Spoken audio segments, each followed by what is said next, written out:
दोस्तों, गधे ने महिलाओं के बारे में 3 ऐसी गंदी बातें बताई जिसको सुनकर आप भी कहेंगे वाकई में यह सच है। आप भी कहेंगे कि यह बातें महिलाओं पर बिल्कुल सही बैठती हैं। सच है पर गंदा है। दोस्तों, गधे ने समाज को सचेत रहने के लिए बहुत सारी बातें बताई हैं। कमेंट बॉक्स में लिखें, जय मां पार्वती। हम पर कृपा करें और जानकारी का लुत्फ उठाएं। आज की वीडियो बहुत ही सुंदर है। अंत तक वीडियो को जरूर देखें दोस्तों। यह महत्वपूर्ण जानकारी आपको इस वीडियो में जानने को मिलेगी। आपसे निवेदन है कि इस कविता का एक एक शब्द ध्यान से सुनना। यह महत्वपूर्ण कविता हमारे जीवन में बहुत काम आएगी। प्राचीन समय की बात है। किसी गांव में व्यापारी के घर एक बकरा और एक गद्ध रहता था। बकरा बड़ा चतुर, बड़ा स्वार्थी था, जबकि गधा सीधा साधा और बहुत मेहनती था। दोनों एक ही व्यापारी के पाल जानवर थे और एक साथ ही घर में रहते थे। व्यापारी गड्ढे के पीठ पर प्रतिदिन अनाज लाद कर मार्केट ले जाया करता था। बोझा ढोने का सारा काम गड्ढे को ही करना पड़ता था। गड्ढे का जैसा काम था, व्यापारी उसको खाने को भोजन भी वैसा ही देता। खूब स्वादिष्ट और पौष्टिक भोजन गड्ढे को खाने को देता था और बकरे को रूखा सूखा भूसा देता था, क्योंकि बकरा कोई बोझ का काम तो करता नहीं था, इसलिए उसे खाने को देता था भी वैसा ही देता था। गड्ढे का भोजन देख देख कर बकरा दिन भर ललचाता रहता था और मन में सोचता था कि हमारा मालिक इस गड्ढे को बहुत स्वादिष्ट भोजन खिलाता है और मुझे सिर्फ सूखा भूसा डाल देता है। मुझे कोई ऐसी तरकीब सोचनी चाहिए जो हमारा मालिक गड्ढे की जगह स्वादिष्ट चीजें मुझे खाने को देने लगे। और ऐसा तभी हो सकता है या तो यह गद्ध मर जाए या बीमार पड़ जाए या इस घर से चला जाए। बकरे ने ज्यादा दूर तक दिमाग नहीं दौड़ाया, सिर्फ अपने स्वार्थ भर तक ही सोच लिया। और याद रखना दोस्तों, जो अत्यंत लालची और स्वार्थी लोग होते हैं, छोटी बुद्धि वाले लोग होते हैं, वह हमेशा छोटा ही सोचते हैं। बकरे ने एक योजना बनाई और गड्ढे को भड़काने की ठान ली। बकरा गड्ढे के समीप जाता है और बोला, दोस्त, तुम बड़े मेहनती हो, पर तुम्हें यह नहीं लगता कि व्यापारी तुम्हारा पूरा फायदा उठा रहा है? देखो कितना भारी बोझ डाल दिया है। अगर तुम इसी तरह मेहनत करते रहोगे तो एक दिन तुम्हारी मृत्यु हो जाएगी। बकरा बोला, अरे गधे भाई, हमारा मालिक तुमसे कितना काम लेता है। पूरे दिन तुम्हारी पीठ पर बोझा ढोता रहता है और देखो मार मार कर तुम्हारी पीठ पूरी सुझा डाली है। ऐसा काम क्यों नहीं करते जिससे तुम काम से भी बच जाओ और बैठे बैठे खाने को भी मिलता रहे? गधा बोला, भाई ऐसा कौन सा काम है जो मालिक मुझे बैठकर खिला देगा? अगर तुम्हारे दिमाग में ऐसी कोई सुझाव है तो मुझे जरूर बताओ। तब बकरा कहता है, हाँ है ना, तुम एक काम करना, कल जब मालिक तुम पर बोझा लाद कर मार्केट जाए तो तुम चलते चलते कहीं लड़खड़ाकर किसी खाई या गड्ढे में गिर जाना और बीमार होने का बहाना करके बैठ जाना। मालिक समझेगा कि तुम बीमार हो, फिर वह अगले दिन से तुम्हें काम पर नहीं ले जाएगा और तुम्हें बैठे बैठे खाने भोजन को मिलता रहेगा। दोस्तों, बकरा जानता था कि गधा अगर ऐसा करता है तो वह निश्चित ही खाई में गिरकर मर जाएगा और फिर घर में मैं ही अकेला रह जाऊंगा और मालिक का जो प्यार जो गड्ढे पर लुटाता है वह मुझ पर लुटाने लगेगा। बकरे ने इस तरह से गड्ढे के कान भर दिए। गड्ढे ने भी सोचा कि बकरा ठीक बोल रहा है, मुझे कल बिल्कुल ऐसा ही करना चाहिए। उसने बकरे की बातों पर विश्वास कर लिया। उसने कहा, तुम सही कहते हो दोस्त। गधे ने बकरे की बात मान ली। अगले दिन व्यापारी को अपना अनाज लेकर मार्केट में जाना था और आज गड्ढे की दुर्गति देखने के लिए बकरा भी व्यापारी के साथ हो लिया। वह जैसे ही बीच रास्ते में पहुंचा, वह अचानक भूमि पर गिरता हुआ समीप में गड्ढे में गिर जाता है। गड्ढे में गिरने के कारण गधे की कमर टूट जाती है। व्यापारी ने उसे उठाने का बहुत प्रयास किया, मगर वह बेचारा नहीं उठ सका। व्यापारी ने देखा कि गधा गिरा हुआ है तो उसने सोचा कि शायद एक आध सचमुच बहुत घायल हो गया है और अब बोझा लेकर आगे नहीं जाया जा सकता। उसने तुरंत गधे को उठाकर किनारे किया और सारा सामान बोझा बकरे पर लाद कर लेकर चलने लगा। अब बकरे को भारी बोझ उठाकर मार्केट जाना पड़ा। वह पछताता रहा था कि उसने ऐसी अक्ल गधे को क्यों बताई। बकरे के मुंह से अब हाय हाय की आवाजें निकलने लगीं। गधे ने तो मार डाला रे 2-3 बार में। व्यापारी ने वह सारा बोझा उसी बकरे की पीठ पर लाद कर मार्केट पहुंचाया, परंतु अब कोई रास्ता नहीं था। अब बहुत देर हो चुकी थी। बकरे की चालाकी उसी पर भारी पड़ गई और वह अपनी ही चाल में फंस गया। अब अगले दिन व्यापारी ने अपने गड्ढे को ठीक कराने के लिए वैद्य को बुलाया। वैद्य ने व्यापारी को बताया कि आपके गे की कमर तो ठीक हो जाएगी, परंतु इसके लिए बकरे की चर्बी से मालिश करनी पड़ेगी। व्यापारी ने कहा, इसकी आप चिंता मत करो, मेरा गद्द बहुत काम का है। उसके बिना मेरा सारा व्यापार चौपट पड़ा है। बकरा तो मेरे घर में ही रहता है और वह आज मेरे गधे के काम में जाएगा। इससे अच्छी बात क्या होगी दोस्तों। यह बात जब बक ने सुनी तो सुनकर बकरा बड़ा दुखी हुआ। बकरा थरथर कांपने लगा और कहने लगा, आज गधे ने तो बड़ा गधों वाला काम किया है कि यह क्या, मैंने इस गधे को ईर्ष्या बस ऐसी अक्ल बताई, मेरी चालाकी मेरी ही जान पर बनाई। अरे गधे, तूने तो मुझे मरवा दिया। कल मुझे व्यापारी कटवा देगा और मेरी चर्बी से अपना गधा ठीक करेगा। यही बात सोच सोचकर बकरा बड़ा परेशान था। बकरे को अत्यंत उदास देखकर गध कहने लगा, अरे बकरे भाई, बीमार तो मैं हूं, तुम इतने परेशान क्यों होते हो। तब रोते रोते बकरे ने अपनी सारी चालाकी गधे को बता डाली। सुनकर गधे को भी बड़ा आश्चर्य हुआ। उस बेचारे बकरे की मूर्खता पर, या यूं कहे कि उसकी चालाकी पर, गधे को बड़ी हंसी आ रही थी। गधा सोचने लगा, स्वार्थी और चालक मनुष्य दूसरों को धोखा देने की कोशिश में हमेशा खुद ही फंस जाते हैं। गधा बोलता है, बकरे भाई, अब तुम्हारा मरना तय है, तुम्हें अब कोई नहीं बचा सकता। ऐसे लोग हमेशा मुंह की खाते हैं। समझदार लोगों को ऐसे लोगों से बचकर रहना चाहिए। गधा बोला, बकरा भाई, इस संबंध में मैं तुम्हें एक कविता सुनाता हूं। ध्यान देकर सुनो कि हमें किन किन लोगों से बचकर रहना चाहिए। बात बहुत पुरानी है। किसी राज्य में एक राजा रहता था जिसके कोई संतान नहीं थी। वह हमेशा भगवान से, देवी देवताओं से, साधु संतों से, यहां तक कि जंगल के पेड़ पौधों से हर समय प्रार्थना करता रहता था कि ईश्वर उसे कोई संतान दे दे। पर उसकी सारी प्रार्थनाएं ही बेकार चली जाती थीं। परंतु उसे किसी भी कीमत पर पुत्र चाहिए था। एक दिन वह जंगल में जाता है और एक स्थान पर जाकर प्रार्थना करता है। रोज की तरह जब वह प्रार्थना कर रहा था तो उसने एक दिव्य ध्वनि सुनी। वह ध्वनि कह रही थी, क्या तुम्हें एक पुत्र चाहिए जो मर जाए, या एक पुत्री चाहिए जो तेरे घर से भाग जाए। यह सुनकर वह सोच ही नहीं सका कि इस बात का क्या जवाब दे, तो इसीलिए वह चुप रह गया। अब वह अपने राजभवन में आता है और अपने सारे दरबारियों को बुलाता है और उन्हें जंगल में हुई घटना के बारे में बताता है कि एक ध्वनि ने मुझसे यह बात कही थी कि अगर मैं पुत्र मांग लूं तो वह मर जाएगा, अगर पुत्री मांग लूं तो वह भाग जाएगी। मैं बड़ी दुविधा में पड़ गया हूं कि मैं उससे क्या मांगूं या ना मांगूं। मुझे इस बात का क्या जवाब देना चाहिए।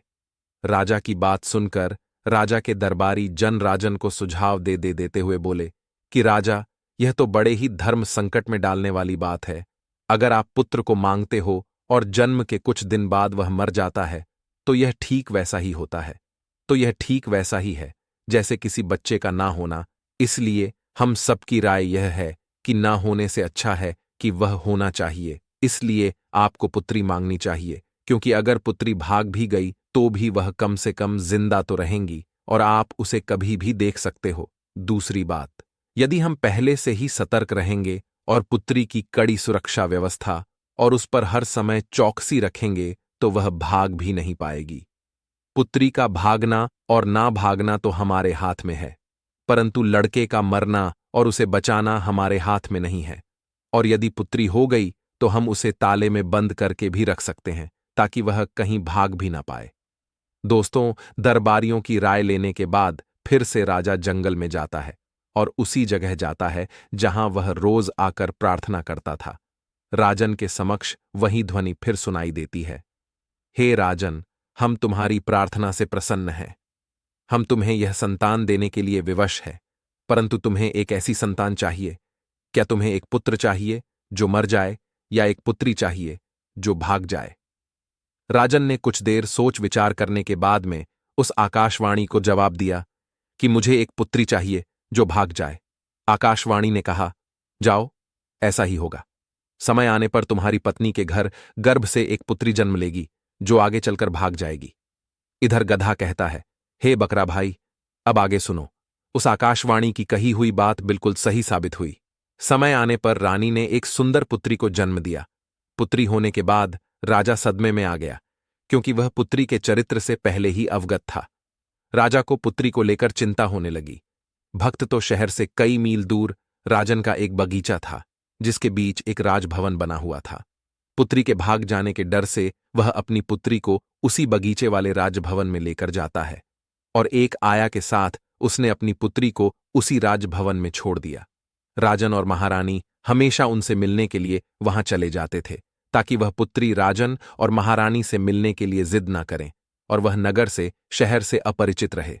उनका मानना था कि पुत्री अगर शहर में आएगी और आकर्षक वस्तुएं देखेगी, आकर्षक लोगों से मिलेगी तो उसका मन भटके, इसीलिए उसे इन सब चीजों से वंचित रखा गया था ताकि वह इन सब बातों को और लोगों से अपरिचित रहे और वह वहां से भाग न सके। राजन और महारानी अपनी पुत्री से मिलने जब कभी 2-4 महीना बाद जाते रहते थे। धीरे धीरे जब राजकुमारी बड़ी हो गई, जवानी की सीढ़ी पर जब उसने कदम रखा तो उसका मन आकर वस्तुओं को देखने का होने लगा। दोस्तों, एक दिन एक नौजवान मनुष्य उस बगीचे की तरफ आता है और उसने राजकुमारी को देखा और उस राजकुमारी ने नौजवान को देखा तो दोनों में प्यार हो गया। राजकुमारी ने पहली बार किसी सुंदर पुरुष को देखा था तो देखते ही उसे उससे प्रेम हो गया। वह पुरुष राजकुमारी को दासी को रिश्वत में बहुत सारे पैसे देता है और राजकुमारी से मिलने की इजाजत ले लेता है। कुछ दिन तक दोनों का मिलना जुलना चलता रहा। धीरे धीरे उनका प्यार परवान चढ़ने लगा। दोनों को एक दूसरे से प्रेम हो जाता है। दोनों ने खुशी खुशी शादी कर ली। दोनों ने यह शादी अपने माता पिता को बिना बताए ही कर ली थी। इस तरह धीरे धीरे वह युवक राजकुमारी को शहर में घुमाने ले जाने लगा। 9 महीने उपरांत राजकुमारी ने एक सुंदर पुत्र को जन्म दिया। अगली बार जब राजन अपनी पुत्री से मिलने आता है तो पहले वह उसकी दासी से मिला। उसने उससे पूछा कि उसकी पुत्री कैसी है? दासी बोली, बहुत अच्छी है। आप विश्वास नहीं करेंगे कि उसमें अभी अभी एक बेटे को जन्म दिया है। यह खबर मैं आपको भिजवाने ही वाली थी दोस्तों। यह सुनकर राजन के पैरों के नीचे भूमि खिसक जाती है। सोचने लगा कि जिस बात के डर से मैंने उसे शहर से इतनी दूर बगीचे में रखा था और वही बात हो गई। राजन को बहुत शर्मिंदगी महसूस हुई और वह बहुत क्रोधित भी हुआ। राजन ने उस पुत्री से कोई भी रिश्ता रखने से इनकार कर दिया। वह राजकर्ण अपने पति और बेटे के साथ उसी बगीचे वाले राजभवन में रहने लगे। यह सुनकर राजन ने उसे कोई रिश्ता नाता रखने से नाता कर दिया। इस तरह राजकुमारी अपने पति और नाता के साथ उसी राजभवन में अकेली रहती रही। धीरे धीरे उसका पुत्र बड़ा होने लगा। राजन ने तो उससे संबंध ही तोड़ दिया था। ना तो वह कभी बगीचे में आता था और न कभी अपनी पुत्री और नाती को अपने राजभवन बुलाता था। धीरे धीरे जब वह राजकुमारी का पुत्र 15 साल का हो जाता है, उसके बाद भी उसके बेटे ने कभी अपने नाना को नहीं देखा था क्योंकि राजन ने अपनी पुत्री और उसके पुत्र से मिलने से इनकार कर रखा था। राजकुमारी का जो पति था उस पर भी राजन ने बगीचे में आने पर पाबंदी लगा रखी थी। एक दिन राजकुमारी के पुत्र ने अपनी मां से कहा, माता श्री, मैं अपने नाना से मिलना चाहता हूं।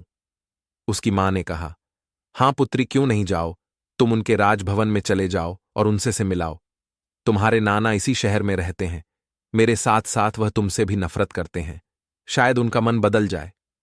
गद्द बोला, हे भाई बकरे। अगले दिन राजकुमारी का पुत्र सुबह जल्दी उठा और एक घोड़े पर सवार होकर काफी सारा धन लेकर अपने नाना से मिलने के लिए चल देता है। जब वह वहां पहुंचा तो उसके नाना ने उसे कोई प्यार नहीं दिखाया, बल्कि उसकी तरफ देखा भी नहीं और उसे बोले भी नहीं। इस प्रकार कई बार राजकन्या का पुत्र राजन से मिलने के लिए जाता है, मगर राजन ने उसका ठीक से स्वागत नहीं किया।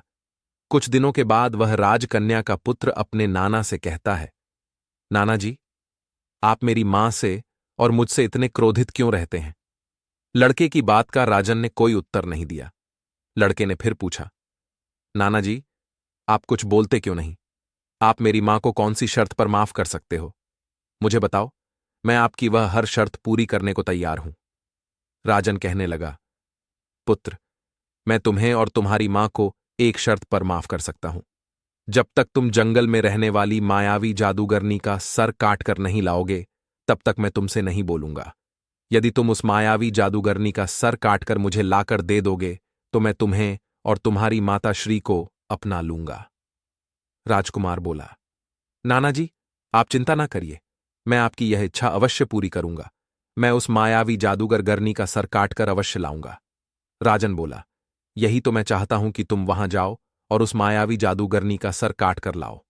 दोस्तों, राजन के मन में कपट चल रहा था। वह उस लड़के को अपने कपट जाल में फंसा रहा था, क्योंकि वह मायावी जादूगरनी एक ऐसी मायावी जादूगरनी थी जो कोई उसको देखता था वह पत्थर का बन जाता था। और यह बात वह राजन जानता था कि उसके नाती के साथ भी यही होने वाला है। यह उसका सर लेने जाएगा और उसका चेहरा दे देखते ही पत्थर का बन जाएगा। इसलिए उसने यह कहा था कि वह उस मायावी जादूगरनी का सर काट कर ले आए। दोस्तों, राजकुमारी पुत्र मायावी जादूगरनी के पास जाने के लिए चल देता है। दोस्तों, आगे की हर कठिनाइयों से वह अनजान था। उस राजकुमारी के पुत्र ने एक बहुत ही बढ़िया घोड़ा चुना और कुछ पैसे और कुछ खाने पीने का सामान लेकर चल पड़ता है। चलते चलते रास्ते में उसे एक बूढ़ा मिलता है। बूढ़े ने जब उस नौजवान बालक को जंगल की ओर जाते हुए देखा तो पूछने लगा, पुत्र तुम कहां जा रहे हो? राजकुमारी के पुत्र ने जवाब दिया, बाबा, मैं मायावी जादूगरनी का सर काटकर लाने के लिए जा रहा हूं। मेरे नाना मेरी मां से बहुत नफरत करते हैं। वे बस इसी शर्त पर मुझे और मेरी मां को अपना सकते हैं। बूढ़ा आदमी समझ गया कि राजन की नीयत साफ नहीं है। जरूर उसने इस बालक को मायावी जादूगरनी के हाथों मरने के लिए छोड़ दिया है। बूढ़ा आदमी बोला, पुत्र, इस काम के लिए तुम्हें एक ऐसा घोड़ा चाहिए जो उड़ सके, क्योंकि वहां पहुंचने के लिए तुम्हें एक पहाड़ के ऊपर से जाना पड़ेगा, जिस पर बहुत सारे बाघ और जहरीले जीव जंतु रहते। अगर तुम इस घोड़े से जाओगे तो यह तुम्हारा घोड़ा और तुम दोनों उन जंगली जीवों का भोजन बन जाओगे। निश्चित ही वे तुम दोनों को खा जाएंगे। राजकुमारी पुत्र कहता है, बाबा, मुझे ऐसा घोड़ा कहां मिलेगा जो उड़ता हुआ जा सके, मुझे उस मायावी जादूगरनी तक पहुंचा सके। बूढ़ा कहने लगा, रुको, मैं तुम्हें एक ऐसा घोड़ा लाकर देता हूं। यह घोड़ा नदी, पहाड़ों और जंगलों के ऊपर से उड़ता हुआ उस मायावी जादूगरनी तक तुम्हें पहुंचा देगा। इतना कहकर बूढ़ा आदमी गायब हो जाता है और वह एक अद्भुत और शानदार घोड़े के साथ फिर से प्रकट होता है। घोड़ा उस बालक को देते हुए बूढ़ा आदमी कहने लगा, पुत्र, अब तुम मेरी बात ध्यान से सुनो। तुम सीधे सीधे उस मायावी जादूगरनी को नहीं देख सकते, क्योंकि अगर तुमने उसे देखने का प्रयास किया तो तुम पत्थर के बन जाओगे। तुम भी उसे देखने के लिए एक खास तरह के आईने की सहायता लेनी होगी, और मैं तुम्हें यह भी बताता हूं कि वह शीशा तुम्हें कहां मिलेगा और कैसे मिलेगा। तुम यहां से उत्तर दिशा की ओर चले जाओ और थोड़ी दूर जाने के बाद तुम्हें एक संगमरमर का राजभवन दिखाई देगा और उसके आगे एक बगीचा दिखाई देगा जिसमें तरह तरह की फूल वाली पेड़ पौधे लगे होंगे। उस बगीचे में तुम्हें दो अंधी महिलाएं मिले। उन दोनों महिलाओं के पास केवल एक ही आंख है। वे दोनों उसे एक आंख को आपस में बांटकर इस्तेमाल करती हैं, यानी कि उसे एक आंख से भी दोनों बदल बदल कर देखती है। उन्हीं महिलाओं के पास वह आईना है जो तुम्हें उस मायावी जादूगरनी को देखने के लिए चाहिए। यदि तुम्हें उनसे वह आईना चाहिए तो तुम्हें उसकी उस आंख को चुराना होगा, और जब वह अपनी आंख लौटाने को कहे तो तुम बदले में उनकी आंख के बदले उस शीशे को मांग लेना। वह मायावी जादूगरनी हमेशा अपना समय घास के मैदान में गुजारती है। राजकुमारी के पुत्र ने बूढ़े को धन्यवाद दिया और वह उस उड़ने वाले घोड़े को लेकर चल दिया। वह उन पहाड़ों को, जंगलों को और नदियों को ऊपर से उड़ता हुआ पार करता हुआ जाने लगा। उन जंगलों में और पहाड़ों पर अनेकों हिंसक जानवर रहते थे। अनेक शेर, चीता, भेड़िया, सांप, बिच्छू, झरी जीव जंतु रहते थे, और जो उसे खाने के लिए तैयार खड़े थे वे उसे खाने के लिए दौड़ भी रहे थे, मगर वह उनकी पहुंच से काफी ऊपर उड़ रहा था, इसीलिए वह उसका कुछ नहीं बिगाड़ सके। पहाड़ को पीछे छोड़ता हुआ वह उड़ता चला जा रहा था। तभी उसे दूर एक संगमरमर का राजभवन दिखाई देता है। उसने सोचा कि शायद यही उन अंधी महिलाओं का राजभवन होगा। उन दोनों अंधी महिलाओं के बीच में एक ही आंख थी। उस आंख को एक दूसरे को ले देकर इस्तेमाल करती रहती थी। वह राजकुमारी पुत्र उस संगमरमर के राजभवन के पास पहुंच जाता है। राजभवन का दरवाजा खटखटाने की हिम्मत नहीं कर सका। अब तो वह बगीचे में ही टहलने लगा। उधर भी दोनों अंधी स्त्रियां भोजन करने के बाद अपने बगीचे में टहलने के लिए आती हैं। उस समय वह राजकुमारी पुत्र एक पेड़ पर चढ़कर बैठ जाता है ताकि वे राजकुमारी उसे देख न सके कि वे बातें करती हुई उस बगीचे में घूमती रही थी। जिस महिला के पास आंख थी उसने ऊपर की तरफ मुंह उठाकर देखा और बोली, बहन, तुम्हें यह राजभवन देखना चाहिए जो राजन ने अभी नया नया बनवाया है। दूसरी बोली, अच्छा, तो तुम मुझे आंख दे दो, तभी तो मैं देख पाऊंगी। पहली वाली ने उसे आंख दे दी, पर जैसे ही उसने हाथ बढ़ाकर आंख लेनी चाहिए तो पेड़ पर बैठे उस राजकुमारी के पुत्र ने नीचे हाथ बढ़ाकर बीच में से ही उस आंख को ले लिया। दूसरी बोली, अरे बहन, तुम मुझे आंख क्यों नहीं दे रही हो? तुम सारा कुछ अपने आप देखना चाहती हो, लाओ मुझे भी देखने दो। पहली वाली बोली, अरे बहन, कैसी बातें कर रही हो? मैंने तो तुम्हें आंख कब की दे दी है। दूसरी वाली बोली, नहीं, तुमने मुझे आंख अभी तक नहीं दी है, सचमुच तुम मुझे बेवकूफ बना रही हो। पहले वाली महिला ने कहा, बहन, मैंने अभी तो तुम्हारे हाथ में वह आंख रखी थी, तुम्हारे पास नहीं है तो कहां है दोस्तों? इस प्रकार में दोनों आपस में बहस करती रही जब तक कि उन्हें यह पता नहीं चल गया कि उनमें से किसी के पास वह आंख नहीं है। वे दोनों विचार करने लगी, बहन, जब हम दोनों के पास आंख नहीं है तो फिर हमारी आंख किसने ले ली? लगता है हमारे बीच में कोई तीसरा मनुष्य भी मौजूद है जिसने हमारे साथ छल करके उस आंख को चुरा लिया है। तभी वे जोर से बोलती हैं, अगर वह आदमी यही है जिसने हमसे हमारी आंख ली है तो मेहरबानी करके वह हमारी आंख हमें दे दे, क्योंकि हम दोनों के पास केवल एक ही आंख है और उसी से हम दोनों बहनें देखती हैं। अगर उसे हमसे हमारी आंख के बदले में कुछ चाहिए तो वह हमें बता दे, हम उसे देने को तैयार है। वह हमें बताए कि वह हमसे क्या चाहता है, हम अपनी आंख के बदले में उसे वस्तु प्रदान करेंगे। तब वह पुत्र पेड़ से नीचे उतर आता है और उनसे कहता है, तुम्हारी आंख मेरे पास है, मुझे इसके बदले में आपसे वह आईना चाहिए जिसमें मैं मायावी जादूगरनी को देख सकता हूं।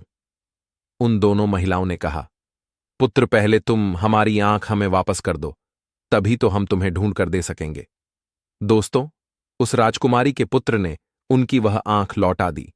उनमें से एक महिला ने अपनी आंख लगाई और दोनों राजभवन में चली गई। कुछ देर में ही एक आईना लेकर वापस लौटती। उन्होंने वह आईना उस राजकुमारी के पुत्र को दे दिया और वह कुमार आईना लेकर अपने आगे की यात्रा पर चल पड़ा। चलता रहा, चलता रहा। धीरे धीरे वह मायावी जादूगरनी के बगीचे के ऊपर पहुंच जाता है।